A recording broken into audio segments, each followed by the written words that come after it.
ओम नमो भगवते वासुदेवाय। आज के इस प्रसंग में इतिहास की एक बड़ी ही सच्ची घटना है, जिस घटना में मोहम्मद गोरी ने जिस राजा जयचंद ने उसे देश में बुलाकर और अपनी फौज के साथ, अपनी सेना के साथ उसकी मदद की थी, उसे भी नहीं बख्शा था। और इस कथा में पृथ्वीराज चौहान की बेटी बेला व राजा जयचंद की बेटी कल्याणी ने किस तरह से उन दुष्ट विधर्मियों से अपना धर्म बचाकर अपने सतीत्व की रक्षा की थी। कहानी बड़ी मार्मिक है, सुनिए। जब अफगानिस्तान कभी बहुत अभाव में जी रहा था, वहां काजी के द्वारा बनाए कानून की हुकूमत चला करती थी। काबुल के काजी के कहने पर ही मोहम्मद गोरी ने भारत पर 16 बार आक्रमण किया था। उस समय भारत की राजधानी दिल्ली के सम्राट पृथ्वीराज चौहान का शासन था। पृथ्वीराज ने उसे 16 बार हराया, लेकिन वह दुष्ट हर बार हार कर आता रहा, हारता रहा और जब हारता था तो 16वीं बार में वह घायल अवस्था में युद्ध भूमि में पड़ा था। और जब पृथ्वीराज चौहान उसके पास पहुंचा तो पृथ्वीराज से क्षमा मांगकर उसके पैर पकड़ लिए और कहा कि अब की बार मुझे आखिरी और क्षमा कर दो, आगे नहीं आऊंगा। पृथ्वीराज के सेनापति ने कहा कि दुष्ट को यह सांप है, यह फिर दोबारा आएगा, इसे मार दो।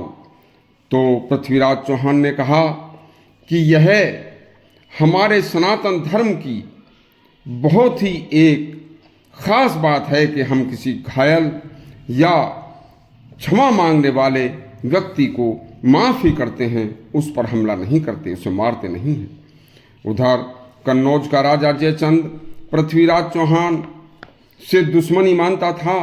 उसने मोहम्मद गोरी को 17वीं बार आक्रमण के लिए उकसाया और उसकी समस्त सेना को पहले कन्नौज बुलाकर अपनी स्वयं की सेना के साथ 15 दिन तक युद्ध की समस्त तैयारियां की। और तब मोहम्मद गोरी वह जयचंद का मित्र बन गया था। उसी दौरान जयचंद की सुंदर कन्या कल्याणी पर एक दिन मोहम्मद गोरी की नज़र पड़ जाती है, तो दुष्ट गोरी उसी समय उसे प्राप्त करने की सोच लेता है।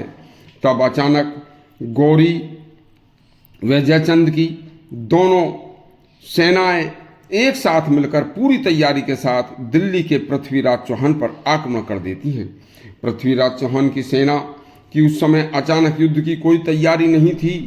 अचानक दोनों सेनाओं के आक्रमण में पृथ्वीराज की सेना 17वीं बार के आखिरी युद्ध में हार जाती है और पृथ्वीराज चौहान को गोरी बंदी बना लेता है।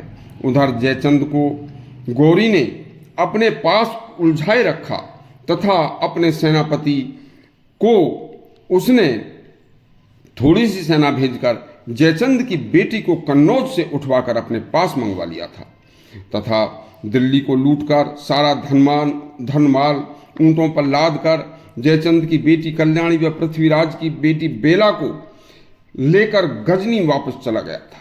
काबुल पहुंचकर वहां के काजी ने उसका भारी इस्तकबाल सम्मान किया था।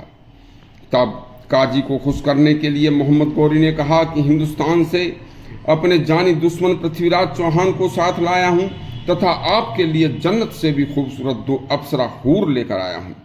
दोनों सुंदर युवतियों को देखकर काजी ने दोनों से एक साथ अपना निकाह करने की घोषणा कर दी।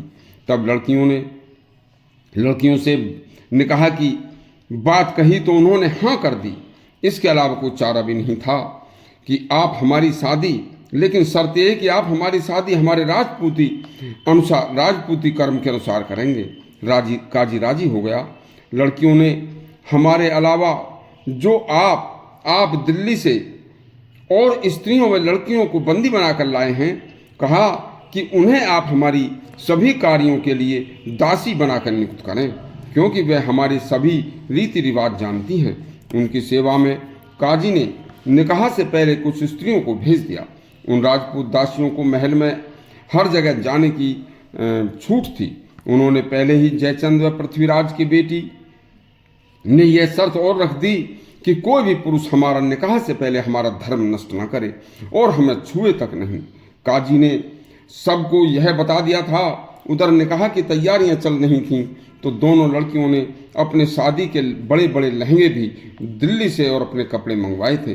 काबुल के रहमत महल में निकाह की तारीख आ जाती है। दोनों लड़कियों ने जब निकाह का समय हुआ तो दोनों राजकुमारियों ने अपने अपने वस्त्र पहनकर कहा कि अब शादी से पहले, निकाह से पहले हमारे यहाँ एक रिवाज है कि एक अलग कक्ष में, अलग कमरे में दूल्हा व दुल्हन को एक श्रृंगार करके एक दूसरे को देखने की रस्म की जाती है। काजी खुश होता हुआ दोनों राजकुमारियों के कक्ष में गया। वहां दोनों राजकुमारी सुंदर अपने वस्त्रों में थीं और उनके सिवा और कोई नहीं था। मौका पाकर पवित्र राजकुमारी बेला और कल्याणी ने अपने अपने लहंगे में छिपाए हुए खंजर काजी के पेट में भोंक दिए और उसी समय एक दूसरे को खंजर भोंककर अपने धर्म की रक्षा की और मृत्यु को गले लगा लिया था। यह है सनातन धर्म। एक तरफ 16 बार माफ किया गया मोहम्मद गौरी और दूसरी बार 17वीं बार जीतकर पृथ्वीराज चौहान के साथ किया गया उसका जयचंद से भी मित्र मानकर उसके घर पर रखकर उसके साथ किया गया दुष्कर्म तथा उसकी बेटी को भी नहीं बख्शा। आगे का किस्सा कल सुनाएंगे। यदि आपके हमारा सच्चा प्रसंग अच्छा लगा हो तो हमारा चैनल सब्सक्राइब करें और घंटी दबाएं। धन्यवाद। थोड़ी सी बड़ी हो सके।